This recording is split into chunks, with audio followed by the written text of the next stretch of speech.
Hi friends, and welcome to ScreenVomit, the only movie podcast for normal people. I'm of course your host Kayla. Here with me today I have two guests, and they are two rockers in two bands together.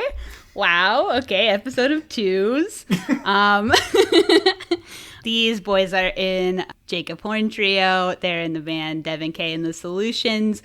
And that will be return guest Jake Babe and new guest Jake Horn. Hello. Hello. Do we need to discern who's who? I'll be up here. I'll be down here.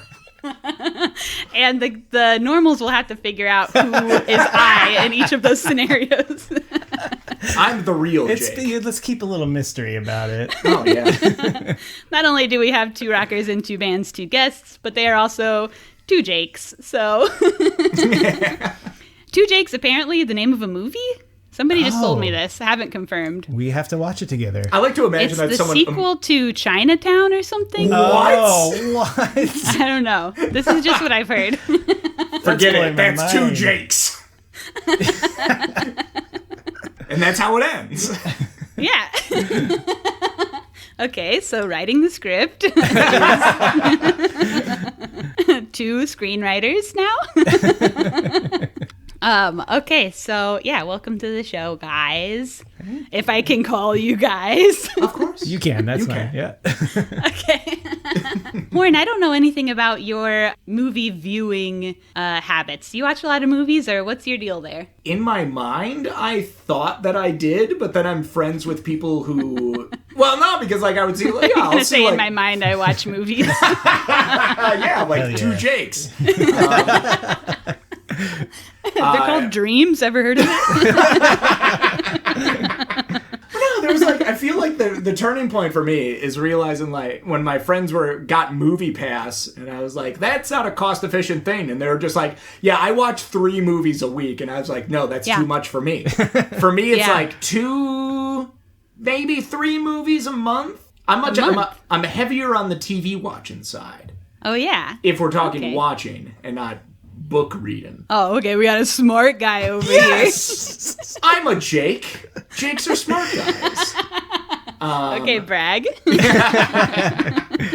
But no, like I feel I used to think that I was an avid movie watcher, but slowly I feel like once I went to Chicago, I just realized, oh no, I'm a plebeian. Movie chump. Yeah, a movie chump. Thank you, Jake. So yeah, that is how I would describe my movie viewing experience as one like a chump. Perfect guest for a movie review podcast. Yeah, someone who only watches nearly 50 movies a year, you know. Hey, I'm no gatekeeper on this show. No. So Thank you. I think movie watchers of all types are interesting. And no matter how you enjoy movies, that's the right way to enjoy movies. Right? There we go. Great. Thank That's you. what I think. I mean, I've full on gone off the deep end. I mean, I've gone so far deep, I can barely even hold a conversation with anyone. Most of my conversations are like, oh, I'm so excited about this movie you haven't heard of. It's directed by someone I love, but you've never heard of any other stuff. And it's got these people in it that I've seen 15 shorts they made in 2013 that nobody else has ever watched. Like, I mean, you describing that as how I consumed bands 10 years ago. Except probably it was same. 10 years ago, so I'm sure your tone was a little less self-deprecating. Oh, yeah, it would be much were you more rude like, about it? how have you not heard about Edna's Goldfish? I think sometimes, because I'm pretty public about how many movies I watch, I post them all on our Instagram and stuff, but I think people expect me to be more rude about it, but I find it embarrassing that I know too much about movies. I think it's embarrassing and I should be ashamed of myself, and literally all I do is sit around with my life and watch TV. Okay, that's not something to brag about, in my opinion. But I do have a good time for myself, and this is the life I've chosen. Not to, suck up too much, but it has produced this wonderful podcast. Well, thank you. Which I am not only a guest, but also longtime listener. Thanks, Jake. Suck up. My only fan. Oh. Just kidding. We have at least a handful of normals. And I love them all. Anyway, y'all are my juice, etc. Let's talk about something else. Anyway. Should we get into the movie? Yeah, let's get into the movie. Okay. We picked the 2020 film Sound of Metal. I think this was a collab pick from the boys. So tell me why you picked this movie, and had you seen it before? Both of you. I had not seen it before, and that was explicitly why I picked it. Jake gave like a list of suggestions curated from you as well, and that was the one that I knew I needed to see at some point. Had a lot of recommendations as a musician, it dealing with issues close to home, knew I had to see it. And that one, that is precisely why. It's like, it was almost like, this is when I'm going to watch this movie. I know I need to watch this movie, and this is exactly why. Hell yeah. Yeah, and I think Callie and I watched it pretty much the day it was available to stream. I had been really looking forward to this. Big fan of Riz Ahmed. So I was actually kind of like, oh, crap, Jacob picked this one. Now I have to defend. I might have to really defend it. I don't know. I didn't know. I got really nervous. You know, it's like one of those things where you make a mix CD for someone, and are they going to like it? Are we all just going to love it, and I'm not going to have much to say because it's a great movie and everybody should know. But the thing is, the conversations always go good, and it kind of doesn't matter whether the movie's good or bad or in between. There's always something to say about them. Hell yeah. And I enjoy watching good and bad movies. Although I do think this was a good movie. Spoiler alert. I think it is too. Both of y'all musicians, neither drummers. So no, I cannot claim that. No. One bit. So maybe you learned something from this movie. All right, hell yeah. I had not seen this movie before either, but I'm happy to have watched it. So I'll run through the cast here. We have, this is co-written and directed by Darius Marder, this is his scripted feature directorial debut, mouthful. Okay, he had only done a documentary before this, so, good job to him. Co-written with his brother. Starring, we have Riz Ahmed, who is in Rogue One. He's in Nightcrawler. He's also in The OA, one of my fave shows.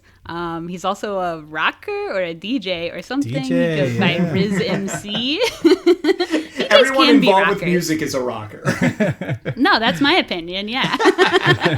But I know not everybody follows that opinion. But in my opinion, you dig music, you're a rocker. Hell yeah. So... Okay, and then we have Olivia Cook, who was in the show Bates Motel, my name show. Have y'all seen that show? No. Oh.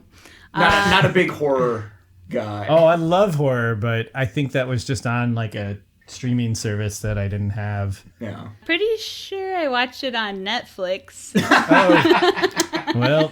One of those underground ones. Maybe I'm wrong. Maybe I'm thinking of the Kate's Hotel. Oh. Yeah, don't dodge this one. Yeah, anyway, that's what I know her from. She's been in a bunch of those, like, sick girl falling in love kind of movies. Since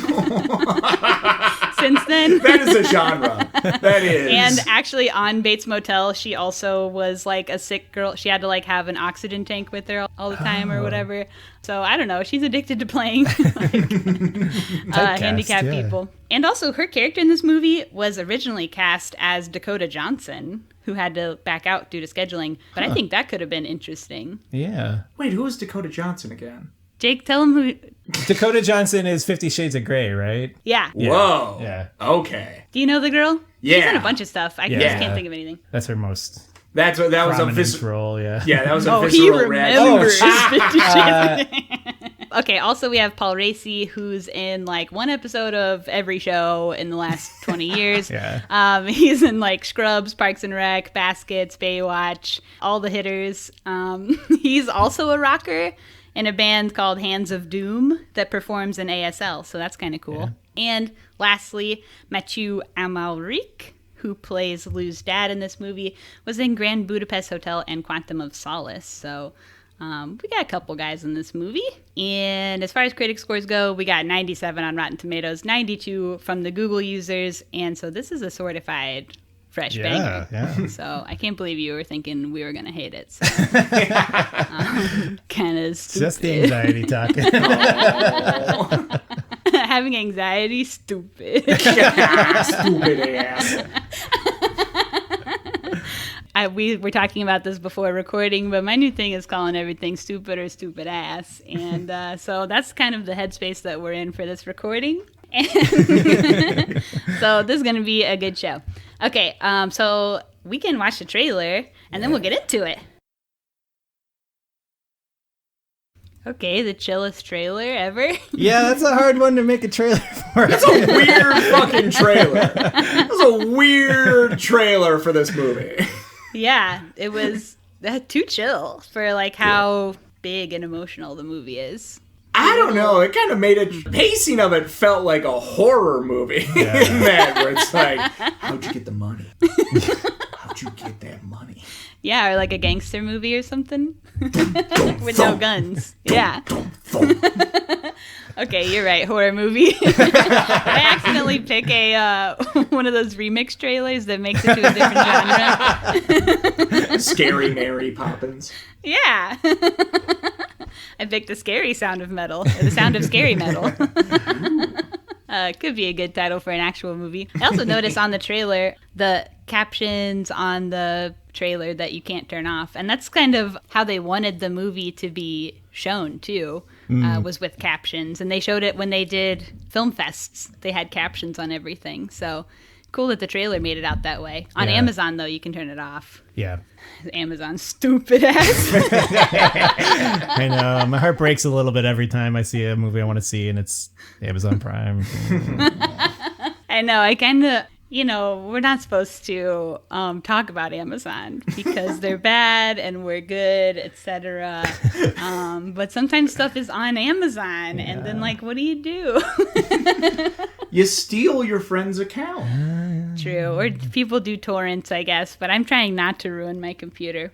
Anyway, okay, what do we have about this movie to open? Darius Marder, writer, director of this movie, based this movie in part off of his deaf grandmother, so he is related to a deaf person. And it was partially a rework of an old project he was working on a long time ago with a different director called Metalhead, in which the real-life metal band Jucifer, who are also a actual couple, we're going to play a version of themselves where the drummer blows his eardrums out and has to learn to adapt to that. So basically, more or less same plot, just reworked for this. So yeah, and I love that they kept the slightly metal pun band name Black Gammon. Oh, yeah. Oh, my God. Yeah, what do we think about Black Gammon? I saw that and I just groaned. Yeah, it's but exactly it's it's exactly perfect, the though. band name you would see for a band like that, I feel like. Yeah, they're not going to be famous. Of course that band's going to be called Black Gammon. Yeah. Yeah, so we open the film at a gig, right? Where the band's rocking out. Riz Ahmed spent 6 months learning how to play the drums for this, so he's actually playing. And Nice. Olivia Cook also wrote the song that's in the opening and also actually plays and sings on it too. So they're doing real rock and roll music, baby, and they played it live and recorded live. Real gig. That's pretty sick, I think. What do y'all think? That's true rockin'. Yeah, that rules. And Yeah. the first, spoilers, but when the hearing loss starts to kick in, I was thinking, this is, the worst song to not really be able to hear because it's, this odd time signature and it comes in on the drums really weird and the beat is not really, a beat. It's just kind of, some fills. And I was like, I don't know if that's purposeful to kind of maybe cover for the fact that maybe Riz Ahmed doesn't play drums, or if he just really slays the drums and is doing it that well. So I really like that. I was like, oh. I felt felt he was believable as a drummer. Oh yeah, for sure. Yeah, he seemed like I actually was weird for me because I am friends with someone who looks just like him, has his hair done like how he had, like a little bleached and whatever, and is also a drummer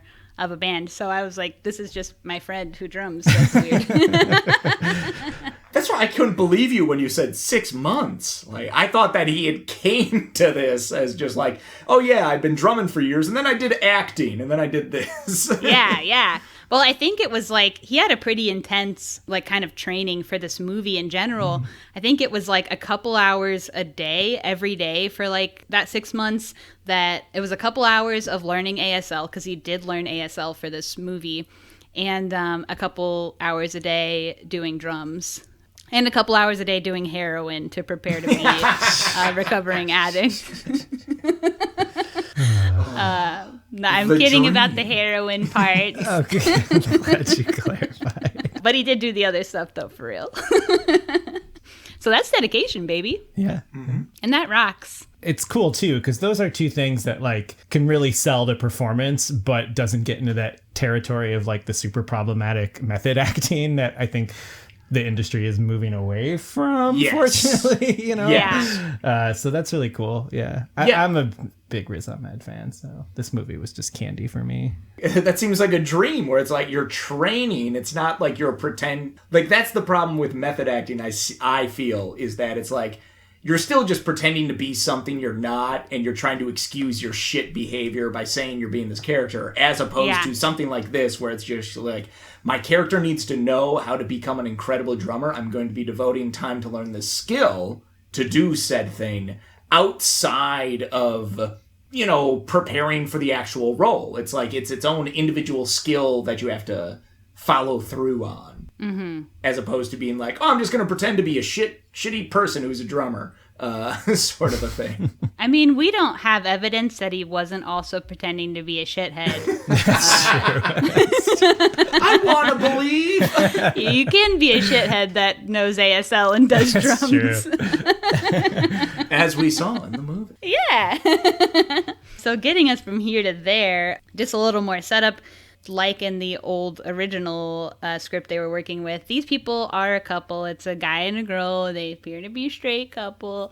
They date and are in the band together, and they tour and live in an old RV. So they're fully lifestyling rock and roll. And at the beginning, after the first gig, and they spend the night together in the same bed, wake up naked. Okay, risky. We do see their morning routine of like making smoothies, turning on rock and roll, etc., which comes back in here like in a day to be something important. So when they are setting up for their next gig, loading in, made me miss rocking and rolling a little bit. Not that I've ever done it. But that's the first time his hearing starts kind of going away and he gets a little tinnitus. And that's also the first time that so he gets tinnitus, but also the film gets tinnitus. Yep. The way they use sound in this movie, and we'll see this again and again throughout the movie, is that the viewer gets to experience the sound that character is experiencing, which is super cool. Yeah, the sound design in this movie is stellar. And to go back to what Jacob said about the trailer, like, the first couple of times it happens, it really is almost played for like a horror movie scene. Yes. Because there is like that, in addition to whatever like Foley they're doing, there's that score with like the really deep drums and the really ominous, I don't know if it's strings or whatever, but it really does seem like they're trying to play up at least the horror for Ruben, you know? Yes. Mm-hmm. Which that is, yes, an incredibly, I mean, he's living through his own personal horror movie, in a sense. Yeah, and also, when he was doing this movie, in the scenes where he is struggling with his hearing loss, he actually did wear auditory blockers inside of his ears that emitted white noise so that he couldn't hear anything, including the sound of his own voice, which is also something we experience as a viewer. Mm-hmm. He did fully method act the ASL. Like, after a while, he didn't use like verbal communication anymore. He communicated with the director and the cast almost exclusively through ASL. That's just kind of sick, I think. That is, yeah. The whole time I was watching this movie, both times, I just felt like such a dork for never like I've learned bits and phrases, but they never stuck with me. But just like of never diving into that and treating it like I would treat any other, foreign language to me, or they second should teach ASL. Absolutely. Oh, yeah. I always wanted to learn, but it seems like something. It's like, how do you learn? You have to go take a college class or something. I don't know. Right. I had a book when I was a kid. I learned 20 phrases or something. Yeah. And I think it's like the closest thing to a universal language that we have. Like, and it could come in handy so much for like even hearing people. Yeah. Especially hearing rockers. When you're at gigs all the time, instead of screaming in your friend's ear constantly, how about you just do some hands across the room? Okay? Bada bing, bada boom. Or you can just do what I do and just do the completely unreadable facial expression. Which I've been told by multiple drummers that's my... Where you're just giving the same facial expression. Yeah, they have no clue what I'm trying to communicate. Like, I thought, like, after a gig, so many times the drummers, like, said to me, like, you kept giving me these looks, like, it made me think I was, like, off or something, and you were trying to correct me, and I was like, no, I was just really into it. And you made them think they were fucking up. Yeah. Then it makes them fuck up. It's my bass face, Incredible. I mean, as far as like being in a band goes, I think if you either play with someone enough, or especially if you're on tour and you're just like in each other's vibes constantly, like you do reach like a symbiosis where language isn't as necessary, maybe. It could still come in handy, and especially, you couldn't ASL if you're playing bass, so unless you could do toes ASL, that would be a skill. I could do the backwards, like I could do the tongue maybe while I'm ASLing. Sometimes ASL? Like on certain notes you can just kind of like, you can kind of thrust the bass. Ew, Jake, don't be nasty. And we're just talking body. Just give it like a hip thrust, and when it bounces back against your body, we're getting into it. Straight-laced Kayla once again. It'll just like, it'll just make the bass resonate sorry, enough. my guest is being a pervert. This could be the first X-rated ScreenVomit. No, it's not even close. From the first. My former co-host was a big pervert, and he is not here to defend himself anymore. So we can say that and get away with it. Okay, where are we in this movie? They did some crazy stuff to record the sounds too that they do use. They like mic'd the inside of skull helmets and like mic'd his eyelid noises, and they had all these different assortments of crazy mics, underwater mics, stethoscope mics, all this kind of stuff. They wanted to like literally record the inside of his body pretty much. They wanted to record his heart racing, the dryness of his mouth, all that kind of stuff. And so they did do all that, and they used all of that in the sound mix, which is crazy. That is, because from what I understand, which is almost nothing about sound design, like Foley, but like so many things that you would think you'd want to capture because it would be like a cool thing to include for realism's sake, just doesn't translate. So that's like why you have the whole field of Foley artists where they're, banging a saw to make wind noise or whatever they do. So it's cool that they were able to like actually work that out. And Foley artists are rockers. The original rockers. The rockers of Hollywood. They also did say that the mix of the sound work took 6 times longer than the shoot of the movie. So that's kind of wild. Okay. That's like the majority of time spent on this movie is the sound. And it shows. And they, I think, won a ton of awards for all that. So, so the next morning, we see their morning routine again, but now you can't hear anything. So that just like, because we had that first morning of everything being audible, everything being audible, sound being on, ears being working. When we have the second morning where you can't hear anything, it's like so much more impactful. So that was actually like a cool thing that they did, I think. Yeah, definitely. And it was like so clear how they had rituals, even when they were like dancing, like that felt like something that they did routinely, you know? Mm-hmm. Yeah, that dancing one, I picked up on that vibe of just like, oh, this is to keep him from doing something else. Yeah. This is not just like, oh, you know, I just like enjoy my morning coffee. This was I'm going to make the coffee so that the world doesn't end. And like, they didn't hit until that dancing scene of just like, he's struggling. I like that it did turn into something a little more spontaneous, though. So they gave like that quiet, intimate moment, you know, even though I think, I had the same feeling that it was like, there's definitely something going on with these rituals and this routine, you know? Mm-hmm. Like when I first watched it, I thought the routine was for her. It was not, I didn't think it was for him. Mm-hmm. I thought because they show her arm pretty early on Yes. that has like a bunch of cutting scars on it. Yep. So it kind of felt like, oh yeah, it's like he's sort of acting as the protector, but definitely that second morning, you're just like, oh no, it's the other way. It's 100%. A little bit of both, maybe a little bit of column A, a little bit column B. Yeah. Oh yeah. It is sort of commendable, though, also for them to just have a regular routine as people who are so touring that they live out of an RV. I feel like it's very hard to be normal, like living that lifestyle. And very easy to be chaos. Yeah, very easy to be a total fucking scumbag. Yeah. Which they probably had to be a little bit of scumbags. Like, did they have a shower or a bathroom on that thing? Because I never saw one. I don't know. It was a pretty big RV, though. I don't know. Yeah. That's hard to tour in, too. Like, the gas on that Oh thing. yeah. Under like, 10 Parking. Yeah, That's why, parking's they really, go in Especially for like the venues that they did show them playing, they were not. I mean, those are probably 250. They're not playing capacity arenas. venues. Yeah. They're playing little gigs. Yeah. Where would they park outside of Empty Bottle, you know? Right, yeah. Everybody I know that's ever had the idea of doing an RV tour or has done an RV tour, the idea ends up being that's a terrible idea. It's not cost effective at all. I mean, in theory, it seems like a good idea.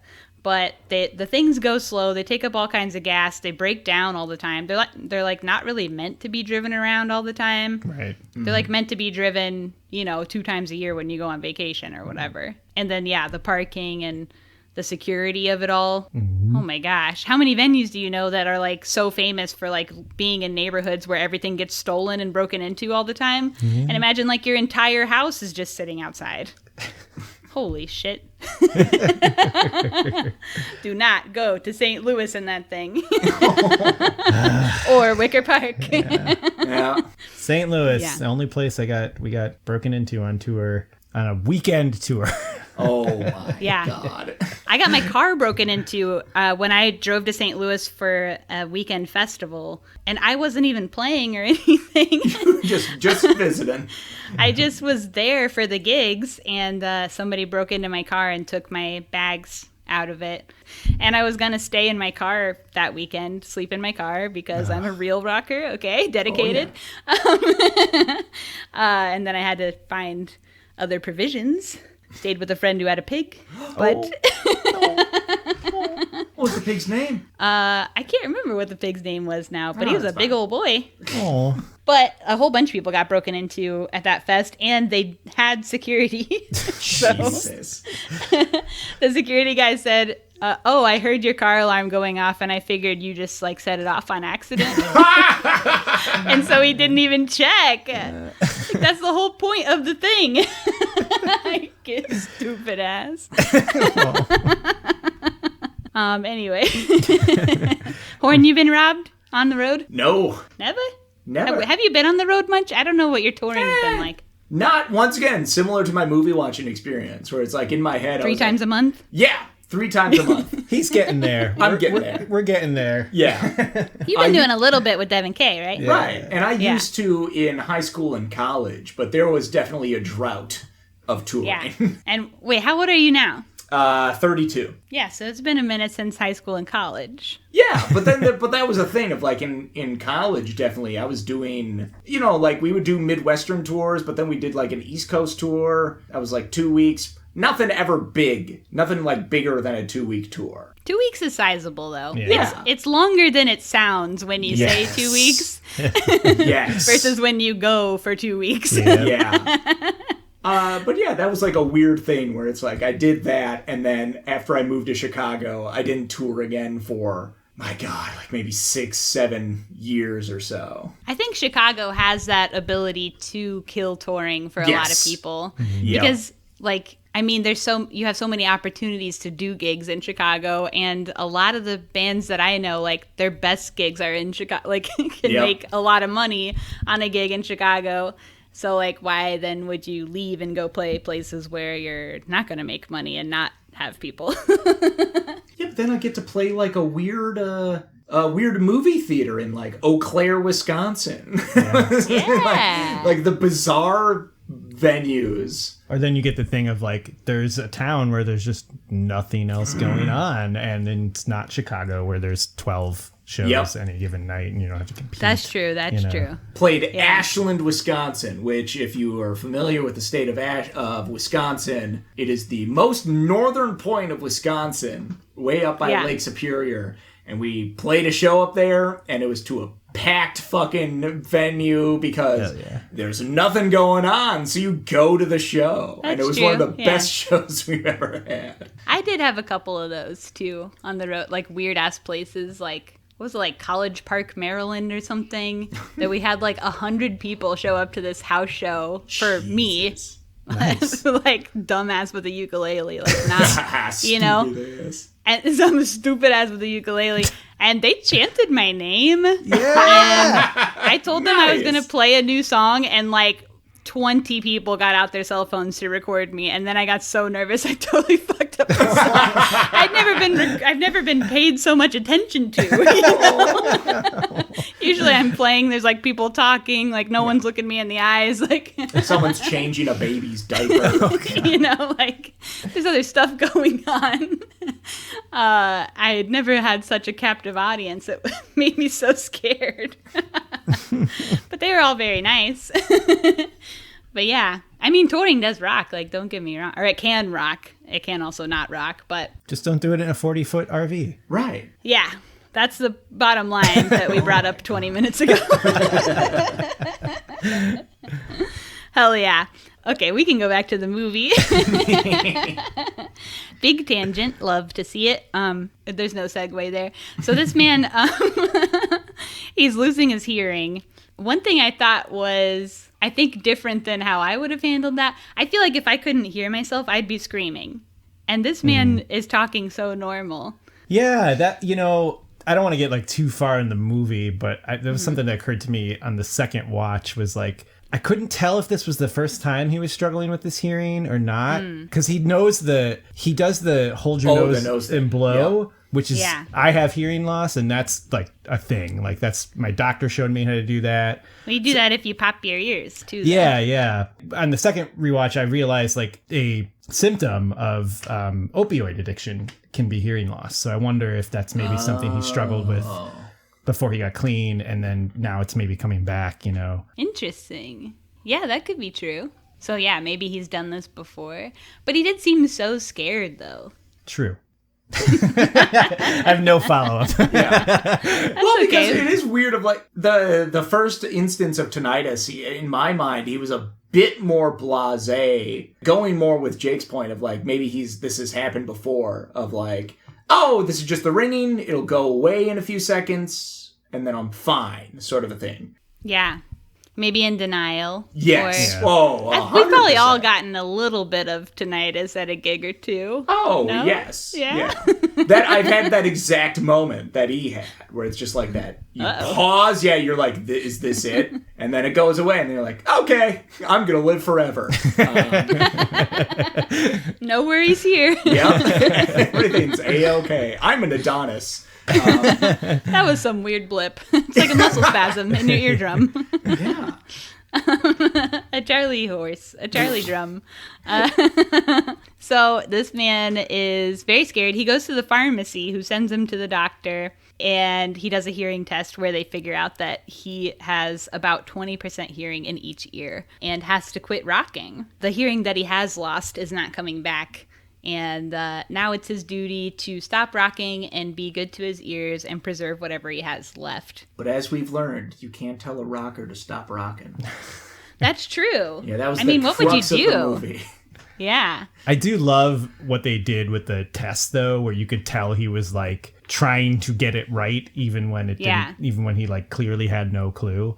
Speaking, I have like a color blindness thing, and every time I go to the eye doctor, okay, so you're deaf and blind.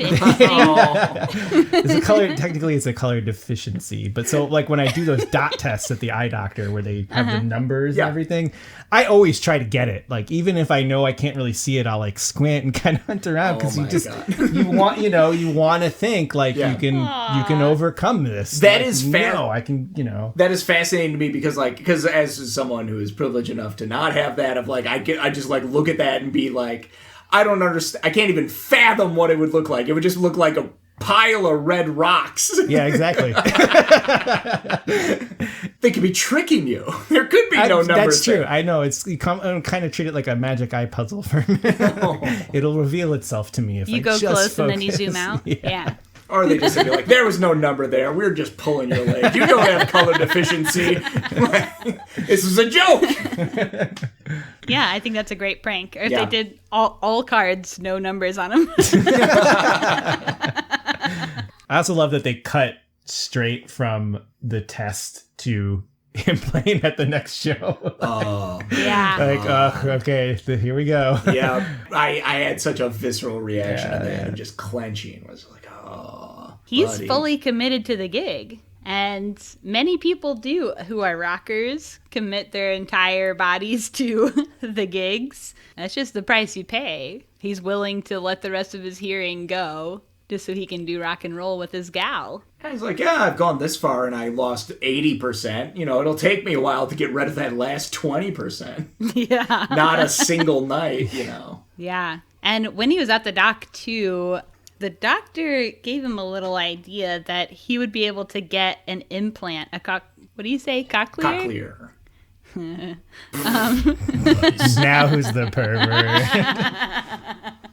We're bringing you down, straight-laced Taylor. We're bringing you down to the muck and the mire. That he'd be able to get the unnamed implant, but it would be 40 to 80 grand and insurance wouldn't cover it. And that's like one thing that a lot of people had contention with about the movie, is that it's really everything surrounding that implant, because most of these kind of implants are covered by insurance, actually. And there's a lot more in the way of like evaluations, making sure he's suitable, telling him later on when he does get the implant, spoiler alert, we're like jumping way to the end. But, and the sound's all different. Like they would have told him all that kind of stuff before. There would have been much more of a process. Yeah. I had that as a note. Like, they didn't tell him it was going to sound different. Yeah, and they're actually like, when he does get the implant too, and they're just like, yeah, come back in 4 weeks and you'll have your one checkup and bada bing, bada boom, we'll be gone.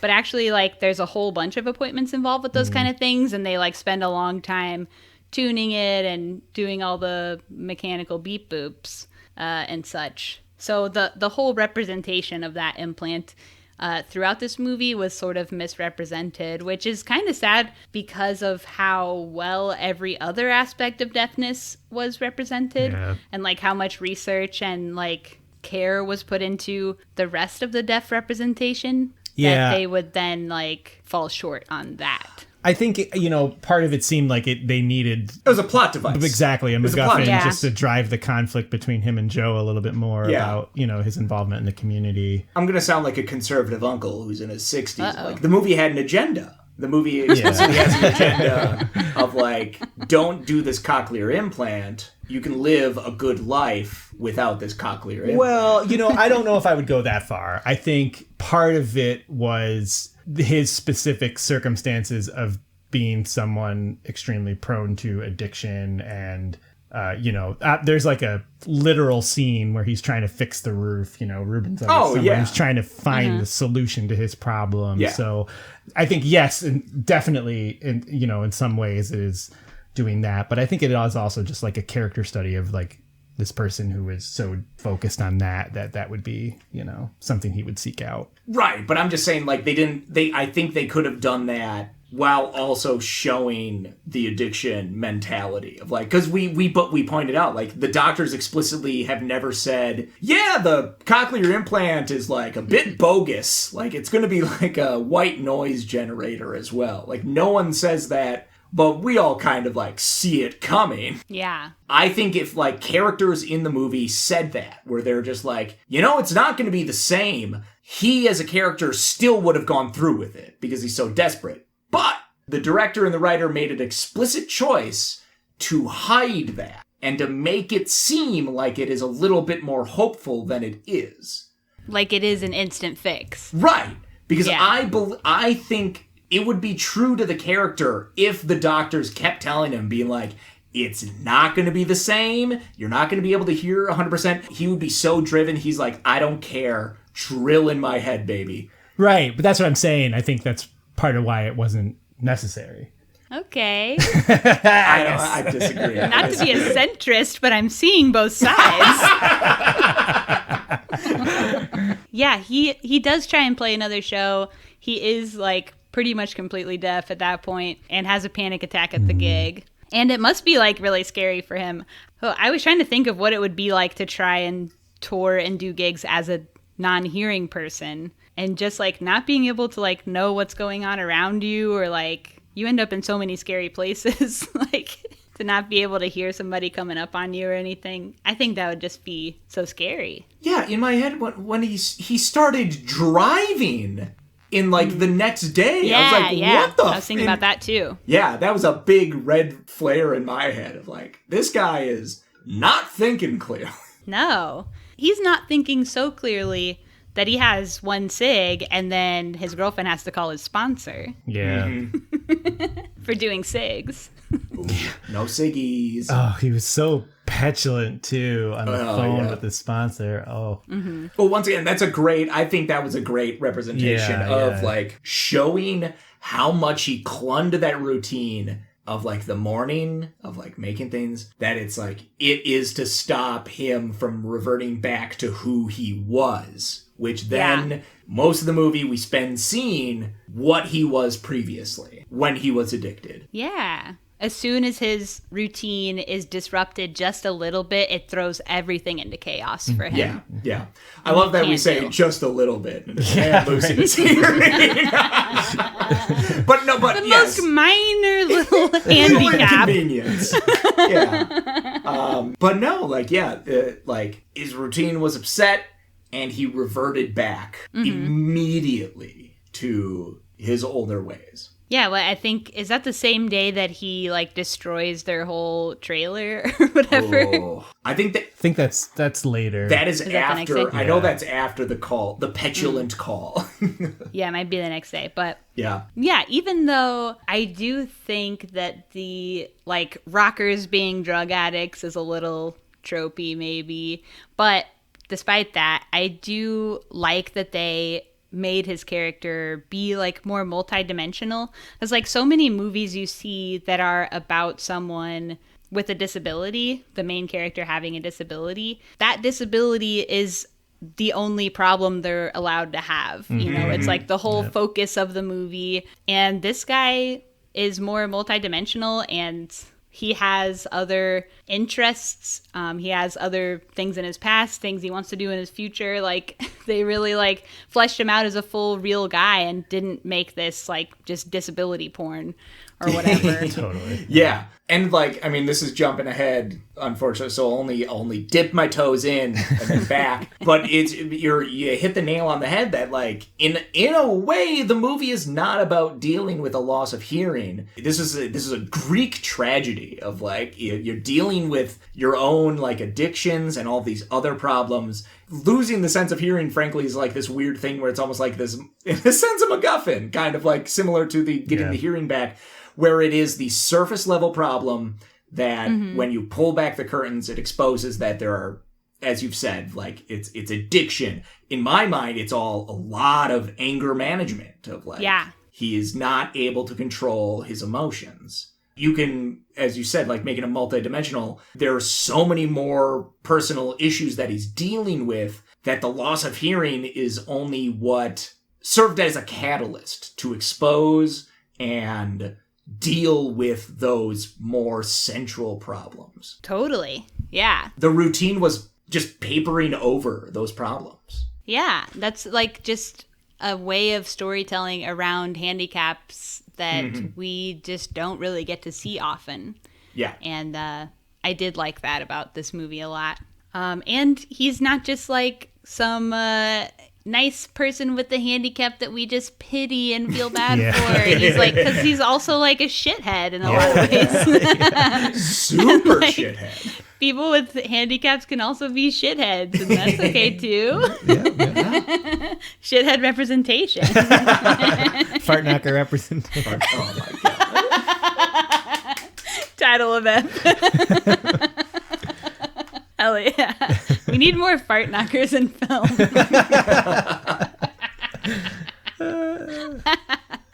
Oh my gosh, that's incredible. So one thing I was thinking around, so they keep trying to put him on the phone with his sponsor. Obviously that's not going well. And meanwhile, his girlfriend keeps handwriting all these notes when they literally have a phone right there. Why would she not like just type it out? Doy, hello. It's taking her so long to handwrite everything. Why would you not just type it in your phone? Stupid ass. And we can't ever read what she's writing. At least I couldn't, but maybe my TV's just really small. I think I caught like a few things, but it wasn't any like thing you needed to see. It was just to move the conversation. Yeah. But I just want to know. This could be not projecting, but kind of like I am just speculating here. So a cool thing that they did that I really liked. So you were talking before about how on any other platform besides Amazon, they would put the captions on no matter what. Yeah. Frankly, to like put you in the mindset, put you in how someone who has hearing loss would have to consume this media. Yeah. And so what they did too is like there were no captions for sign language until he learned what it was. So as the viewer were not able to pick up on the cues and on the conversations of people who could have conversations. And this is 100% speculation, but like you don't need to see that writing because you're going to be living in this world of smoke and fog where it's like you're not going to be able to see what's going to be coming next when people are talking together. These people are trying to talk together in this way of communication that is harder for an outside force to visually see and understand.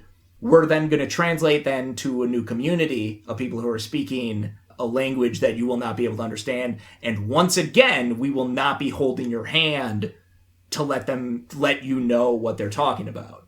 Yeah, I love that. It's a little later, but the dinner scene. Yes. Where you just, yes. You could tell that, how animated it is, how much fun there is, how much intimacy there is, but as a viewer, unless you sign, and even if you do sign, because the way the camera moves in that scene, it would be hard to follow because you're not always getting the full kind of swinging around the table. Yeah. I didn't think about the subtitling of the sign language, but you're right. And I love how this movie just puts you in his shoes constantly. Mm-hmm. As a viewer, that you're outside when he's outside both times.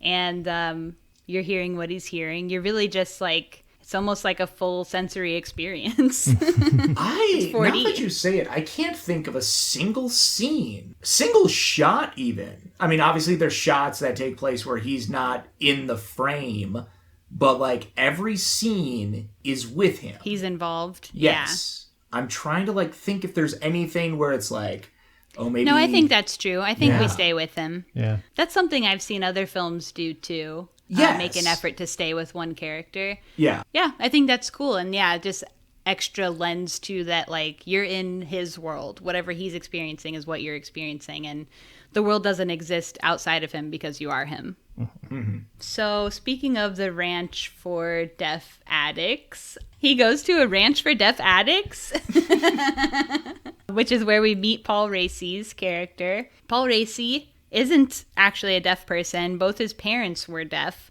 and he is fluent in sign language because of that, and he's a big advocate and activist for the deaf community, which is really cool. Also, his character and his real self are both former addicts and both served in Vietnam IRL. So he was pretty much cast to play himself. Can't imagine why he ended up in that role. Yeah. It's pretty sick that like all that is true for him. It's like perfect role for him, right? Yeah. Loved him. Favorite. Yeah. I can't imagine anyone else in that role. I mean, he was just perfect in it. Yep. Yeah. He rocked. And he's kind of like, he has that like, I don't know, mojo about him where he's just like an old recovered addict who like isn't taking anyone's shit, sees through all your shit, you know? Yeah. But he still like, wants to be a little caring about it, but he's not going to let you walk on him kind of guy. Right. Yeah. And that comes to fruition later, and we'll talk about that. We all get depressed at the same time. Yeah. And we get a lot in this area of exposition about Riz's background. That's not something I love to have in a movie, but whatever. It's nice that they did it later. Because the lazy trope is the exposition within the first 20 minutes. Be like, some guy, that exact scene. Hey, Riz, where you been? Well, turns out I've been on heroin for 4 years, and then my dad died. I'm saying that could have happened, like, with his girlfriend. Be like, you were addicted to heroin. And yes. Yeah, and I hate that shit, yeah. Contextually, too, I mean, that is something that is very much a part of the treatment and recovery process, is telling your story, you know? So, I thought that was, even though it was a little bit like, we got to sit through this, we kind of already assumed some of these things. I think it made sense. Yeah. I just don't like when a character just sits there and tells you all their shit. And I think a lot of times, this just came up on our Together episode because they do a lot of group therapy in that movie. But the group therapy device or like AA or NA meetings devices are both used a lot in film for that purpose, just to get someone to tell their entire story so that they don't have to like do the work of making you figure it out another way, you know, just to have someone sit there and say, this is my character. It does make sense for this movie though. But. Yes. I think for this movie, the group therapy trope, it couldn't have worked right at the start because once he goes in, he does not know sign language. He cannot actually communicate. So he has no way of actually telling his story, his exposition. And then when we go back to the group therapy, unfortunately, we are now, I say unfortunately, because I'll get to this, where it's like, he's now already become ingrained in the group, he's comfortable with the group, so he would have already have told the story, sort of a thing. Mm-hmm. I say unfortunately, because when I saw that scene, I distinctly remember the scene, it was before that, where there was a tonal shift, where he's like, with the kids, and I was just, in my head, I'm like, this is bullshit. This scene is bullshit, and when we get there, we'll get there. But I don't want to jump ahead too much. So I'll move us along a little bit. Thank you, Kayla. Yada yada yada. I warned you. We would get into it. Oh, hell yeah. That's okay. They want him to stay at this joint for treatment, but he at first doesn't want to because they're gonna make his girlfriend go away. The next day after that is when the whole wake up and he's destroying everything scene happens. Because he's pretty much out of options at that point. He's like lost his hearing. He doesn't want to go to the one place that can help him with the hearing thing. He doesn't have money for the implant. So there's no more options there. It's so clear how much like he wants to be useful rather than like take care of himself, because he's literally soldering in an enclosed RV. Oh my God. After he just, has found out that he's going to have, for what we know, is a permanent disability. Like, that's so bad for you. Yep. So bad but idle hands are the devil's playground. Yeah, exactly. Have we all seen Halt and Catch Fire? My goodness. Soldering? Yeah, I know. Fumes. I know you know. That was for you. Jacob and I are whispering about a show that we love a lot, and there's. I was wondering what you were whispering a about. big part Absolute favorite AMC. It's kind of spoilers, but there's a big part of one of the characters. Are you spoiling *Halt and Catch Fire* right Maybe now? All we can say, I'll just say that inhaling soldering fumes is a big always big use point. proper ventilation. Yeah. Maybe a lead-free solder. Maybe be nicer to the people that you love and appreciate the time that you have left with them. I love this. Why change the world if you don't have the people around you? Well, I know what our ScreenVomit After Dark is going to be. Hachi Machi, I got a *Halt and Catch Fire* takeover on the pod today. So anyway, the RV. He wrecks the RV. He's like basically suicidal. And that's when his girlfriend Lou is like, basically, I gotta peace out. Yeah. And they have a big, like, a goodbye scene, you know, where she's like, oh, if you left me, I would cut myself again. And he's like, if you left me, I'd do drugs. You're my everything, etc. They're super codependent and bad, unhealthy relationship, it seems like. And she leaves and goes back home. Then he is tasked with going and checking himself into the ranch. We've kind of touched on this, but like when he starts at the ranch, you feel like how outside of everybody else he is. Like he can't communicate with anybody because he can't hear them, but he also doesn't know sign language. So they're kind of resigned to having to type on the computer or whatever, or use that speaking machine, which is like a whole thing to set up. So he's just kind of like left out. Of everything. He's not part of the non-hearing world yet. One of the early scenes that struck me is when they have that long montage of the RV going across the country or whatever, going to the next gig. And like him and Lou are talking literally the entire time, which first of all, that's maybe the most unrealistic part of the movie. When I was, okay, we're going to now, the exact opposite thing. Instead of jumping ahead, I'm going to jump back to that. I was kind of... Just refusing to stay on the timeline. Yeah, of course. No, time is relative. Flat circle. Those conversations that they had, it felt like it was like two strangers having icebreakers. I never talk like that to my friends when we're in a van. If we do, we're all just playing on a Switch, you know? I specifically remember one of their conversations was how it's culturally acceptable to use a toothpick in public but not floss. Yeah. This is all to say, I cannot believe the conversations that these two people have that we're supposed to believe are like ride or die. Yeah. I do wonder how much of that was improvised. Yeah. But I think it would just I'm going to say probably all of it. Yeah. Oh, yeah. It felt improvised by people who don't do improvisation. Yes. I just kind of took away that like that's just they're conversationalists and they're so used to being able to always like talk one-on-one with someone and now that's just gone for him completely, you know. Yeah. I do, yes. I like that. It achieved that purpose, but then just me being a little like, shit. I'm just like, I did it too. How dare people are stupid. Yeah, I mean, 90% of touring conversations anyway are where are we going to piss, shit, and eat in the next half hour anyway. Is there a Dunkin' at the next stop? Hell and you got to think like these people... Not only they're dating, but also they're in the band together. They live together. All they do is be in the band together and be in the RV together. They don't have time apart. Yeah. So, like, if you're not having, as a couple, if you're not having your own social life or your own experiences alone, then after a time, you do run out of things to talk about when you're both experiencing the same thing from morning to night. 100%. Yes! You just described my last 16 months. Yeah! Oh, yeah! Oh, yeah, that's a weird lens to look at it through. Of like, yeah, like, after living through that sort of thing, be like, that's the most unfeasible thing. Yeah. Not the cochlear implant. Yeah. And they say they've been together for 4 years. Yeah. So, like... No! They would have nothing to say. What do you comment on, you know? And they're, like, seemingly on the road, like, most of the time, too. So, like, you can't really have a social life in that way either, right? Because you're with a different group of people every night, and they're all strangers. Yeah, one of my least... favorite aspects of touring is that like whole course of a relationship that you have to develop with these complete strangers over the course of a night at a show. Like you have to meet the other bands and maybe find out enough about them to get along with them, and then you do a little bit, and then you just 95% of the time you're never gonna see them again. Oh, I am an expert at it. I don't know if I enjoy it, but like I'm good at it. It's a talent. I hate that part. Yeah.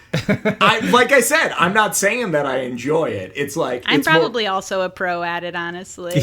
Yeah, it's kind of like whittling, where it's like kind of how I know that's useless. 95% of everyone I know. Yeah. Because I talked to them at a gig too much once. Yeah. I talked to them too much at a gig once, and then we became friends for life for some reason. Back on the movie here. Where were we? His job for the week at the rehab is to learn how to be deaf. So he's learning all the tips and tricks of how you interact in a deaf society, and taking sign language classes and hanging with children. I'm not really sure why the children are there.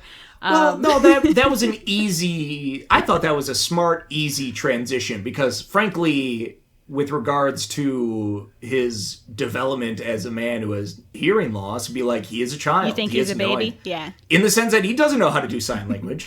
So most men his age who are rockers, literal babies. Of course rockers are babies. Have you met rockers? You're self-excluded. In the Solutions, we pretty much exclusively refer to each other as little babies. Yes, Goo Goo Gaga. Baby needs his diaper.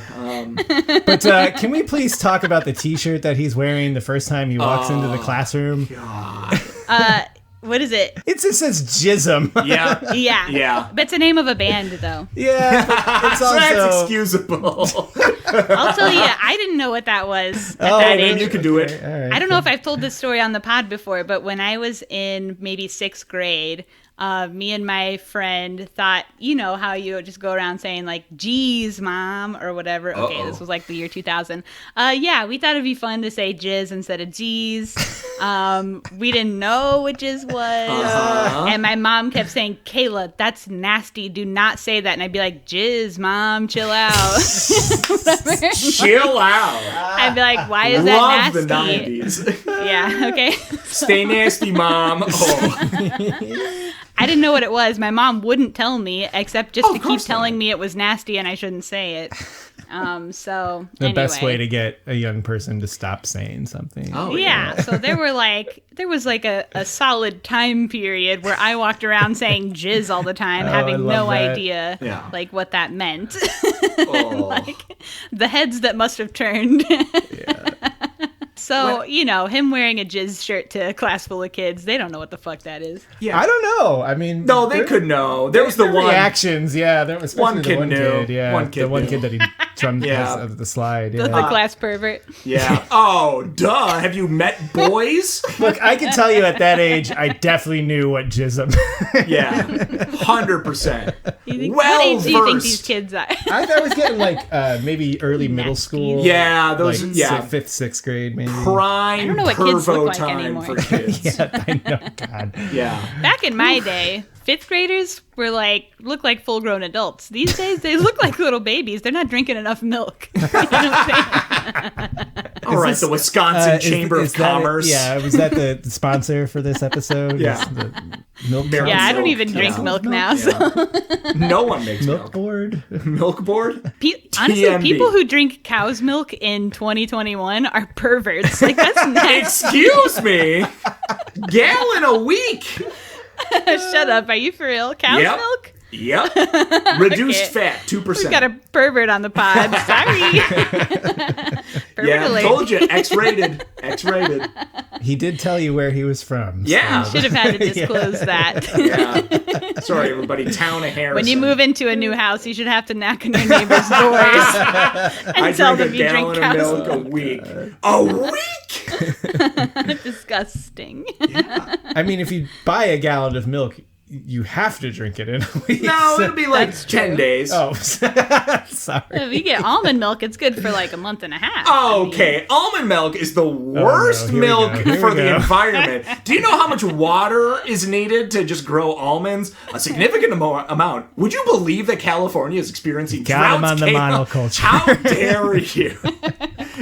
For the normals, our friend Horn here is a farmer boy. Oh yeah. So he's about to pop off. I'm reining myself back in. I'm sorry. I mean, I'll drink an oat milk if I can find it, but it's hard to find sometimes. Yeah, because they're impossible to grow. I love where this movie has taken us.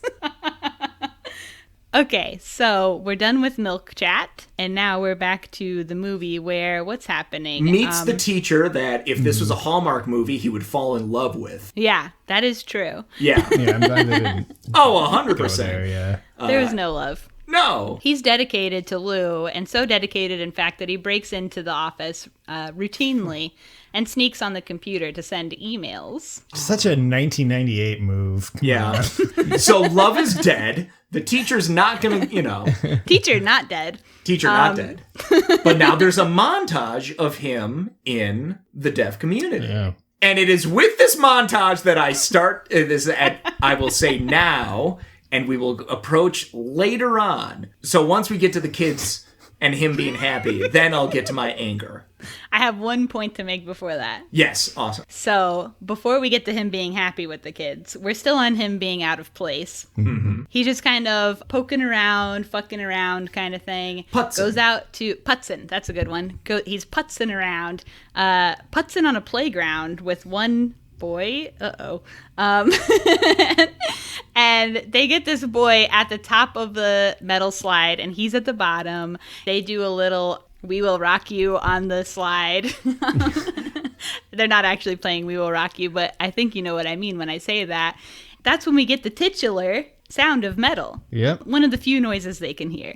And after that is the tone change. Yes. Once he realizes they can hear this sound of metal, everything changes for him. Now go off. Well, it was an abrupt tone shift. It was a Yes. significant tone shift. Right now, what I'll say is that as I was watching it and the tone shift occurred, I thought it was not earned. When I first saw it, well, I will get to it once we hit a certain point. I thought the tone shift was not earned. That was a reaction to my nonverbal expression. Yeah. Okay. Oh, there was a grimace and a groan. But I thought that the montage was too quick. Yeah, we don't live in the 80s anymore. Film has progressed since then. You can show development in a better way, and I did not believe that they did, but I'm not saying that that's bad because of what happens later. And that's my point, is Yes. that I don't think we're actually getting true development. Correct. I think if you are close to someone who's dealing with addiction, these time periods are not uncommon, where they realize, you know what, things might not be what I want them to be right now, but I can ride it out. I can have a good time. This is only temporary. I'll be able to fix things later. And I think that's what we're getting from Ruben at that point. It was an incredible conscious choice of the director of where he made a choice to make it feel like it's either going to feel like it's earned, but for people like me, where I was like, this wasn't fucking earned, the payoff is going to come later. And it did. Can we talk about that kid, though, at the alphabet signing competition? Oh, my God. Little he just shit. gives that. No, but the kid is so good because he gives that. so good. This fucking guy. Yeah. MVP. Yeah, fully having a battle with a child. Yeah. Nobody asked him again. Yeah. And the other thing that stuck out to me too was they have the hip hop dancer, and no matter how good of a performance it is, if it's during school, kids are gonna fucking tune out. Yeah. I thought that was such a nice touch. Yeah, he's starting to have more fun. He's starting to seem like he's getting better, but the whole time he has been holding on to the idea that he can just get those implants eventually and be out of all this. Which we kind of forget until he goes back to the RV. I know it's always in the back of our head, and of course we do that, but it's like you're tricked into thinking that he has accepted his station in life. Yeah. Clearly he is not. The only thing that makes me think we're still clued into that, and we kind of skipped over this, but the room with the pad, we see that he's not really progressing. Yes. I mean, he's sketching things out, but he's still doing the scribbles and. But I saw that as more progress though, because they showed him the first time, and he's just freaking the fuck out. He's smashing the donut, putting it back together. That one is, I remember seeing that and be like, oh, that was the depths of him, of like, that in my head, that was his lowest point in a sense, where it's just like, just wanton carnage that no one can see but him, and he's still gonna do it. Yeah. It only hurts him. He can't have that donut. It's squished now. Yeah, but and he's made a mess he has to clean up. Yeah. But then the second time we see him, he's at least scribbling stuff. In my mind, it's a better sign of progress, but that's not necessarily a good thing. Yeah. Because, as we'll go on later on, there's an incredible payoff. Yeah. Mm-hmm. The other clue that I didn't notice the first time either was that he's smoking this whole time. Mm-hmm. Yeah, he is smoking the whole time. I did also read the writing, drawing, whatever, as progress. He's starting to settle in a little bit to the routine of it all. But yeah, he is continuing to smoke. And then I think a combo of two things happen. One is that Paul Raci offers him kind of a more permanent position in this community, which is probably like a little fire under the ass starting for him. Yeah. And then secondly, he logs on to online and sees a video of his girlfriend performing without him, which I think was the second fire under his ass, that like, okay, I need to take action now because my girlfriend's moving on and this isn't the life that I wanted to settle into. I need to do something. Mm-hmm. So that's when he goes back to the RV. There we go. Because Joe had given him an option. Joe had said, you can grow as a person here. Mm-hmm. And then he's like, no. Yeah, basically. Yeah. Can I just rag on Jacob for a second? Because yes, he had his hand raised waiting to make that point. I'm polite. I'm sorry. Kayla can't see. I know. I can't see you, and literally, if you have something to say it to my face.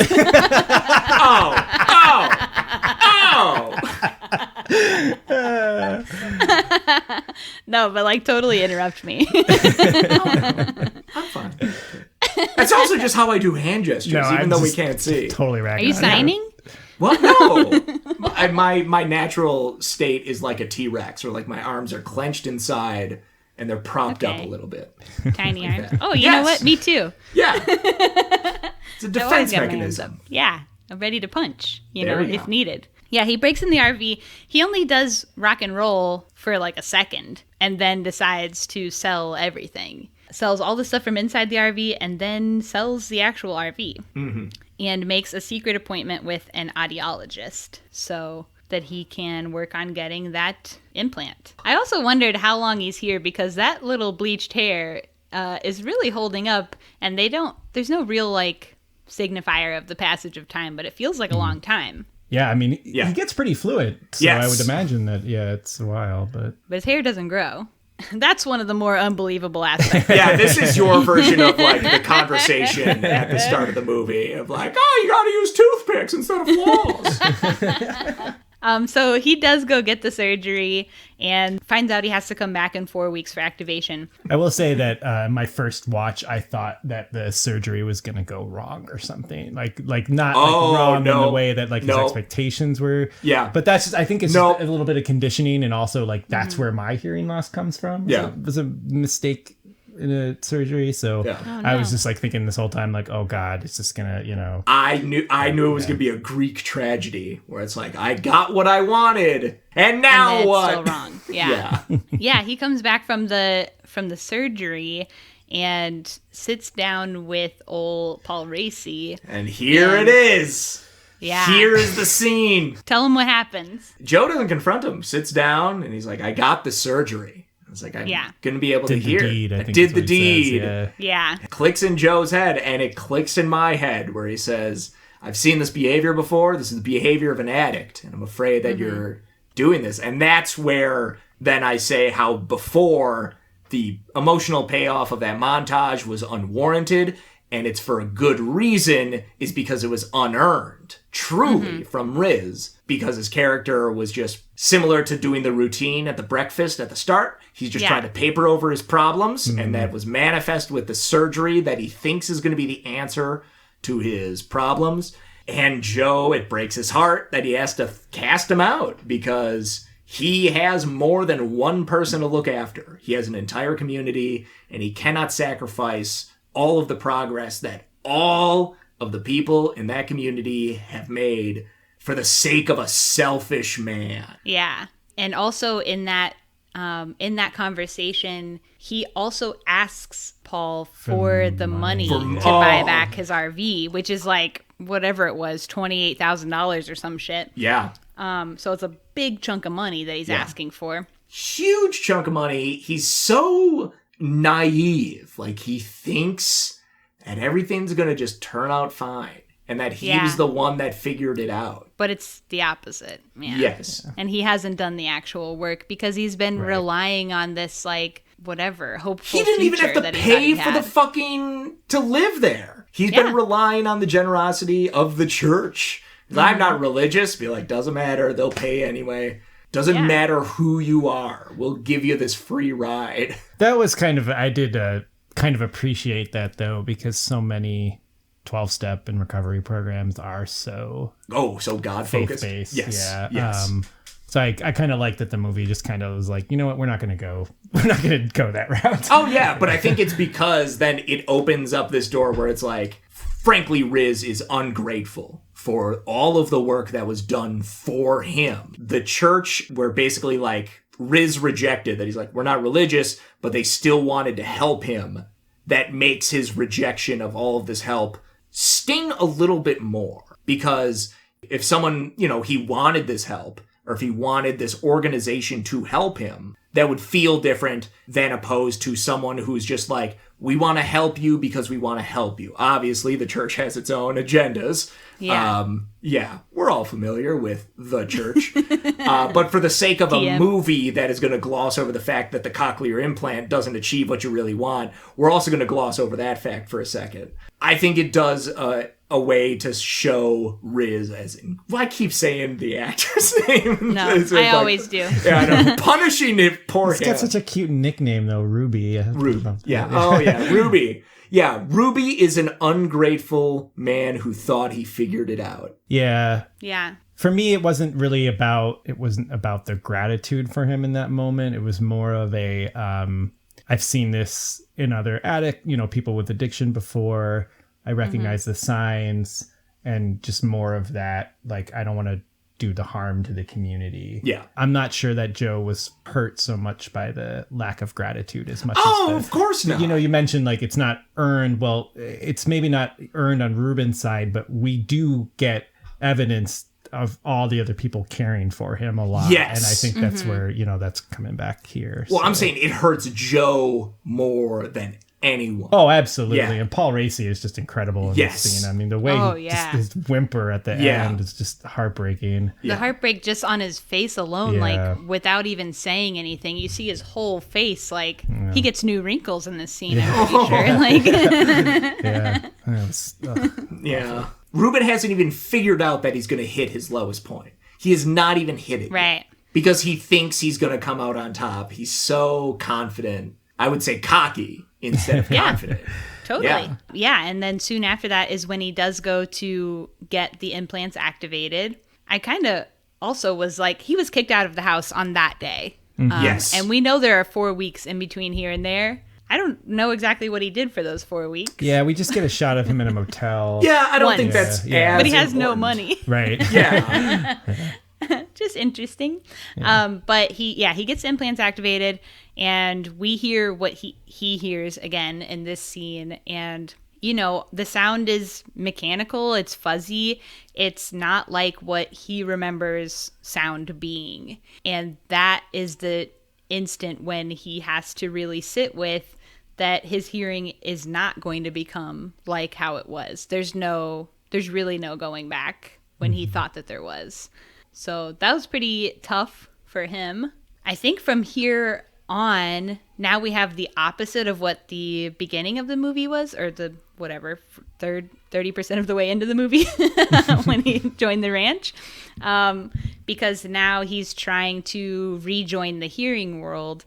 And when he goes outside in the city, it's super overwhelming with all the sounds and his little implants and everything sounding the same volume. I mean, he goes back to Lou's dad's house where she's staying, and that night they're having a party, and it's the same thing. Like, there's just so much noise and conversation and like so much happening that with his new hearing devices, he can't understand anything anybody's saying, and he can't participate. Lou sings a song for the party, and he can't hear her song, he can't hear her sing, he can't listen to music, and that's when he's like really figuring out that now he doesn't belong in the hearing world anymore. He doesn't fit in like how he used to, and that's really done for him. Yeah, and there's a couple other...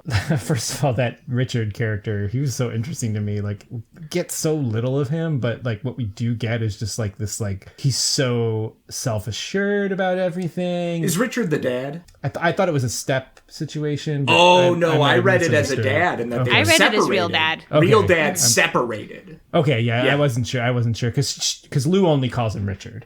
Well, yeah. So that's why. But that's not. Yeah, I guess that. But they had a falling out. He talks about their whole. We get a full exposition of him of like, oh, when her mom died, and then my daughter went away from me when we were separated, and blah blah blah. So we get a whole exposition from him too about how him and her were never close. Just how like self-assured and everything he was, even though he's actually in some ways like the worst character we've met so far. Going back to what you're saying of just like not enjoying becoming friends with strangers on a 24-hour basis on touring, Richard is a pro at that, where it's like, here's Ruben, who has been dating his daughter for 4 years, and it's as if he's just meeting him. Yeah, his character, everything that happens with him in particular, I think is probably my least favorite part of the movie. Mm-hmm. Yeah. It feels more we just like didn't a post, need it. An epilogue, yes. Yeah, it was a little shoehorned. Not to use your name in a word. That's fine.